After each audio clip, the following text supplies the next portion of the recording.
Doğayı mı arıyorsun tabii anne, değil mi? Ay Doğa hiç değilse laftan anlıyordu, söz dinliyordu. Olmaz bir daha o iş.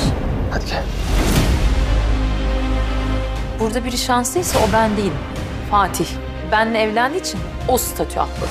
Fatih, önce ne istiyorsun ona bir karar ver. Allah'ım sen Herkese selam arkadaşlar, kanalımıza abone, beğeni, yorum yapın. Kızılcık Şerbeti bu bölüm Doğa'ya çiçek gelecek. Doğa çok mutlu olacak, Fatih ise Doğa'ya çok kıskanacak. Fatih'e gidip Doğa'ya yeni evlenmek ister Doğa ile, fakat Doğa bir şart isteyecek Fatih'ten. Fatih bilmiyor ki Doğa Fatih'in başına oyun oynayacak. Fatih'i sevmeyenler yorum yazsın, Doğa'yı sevenler yorum yazsın. Videomuz bu kadardı. Herkese görüşmek üzere.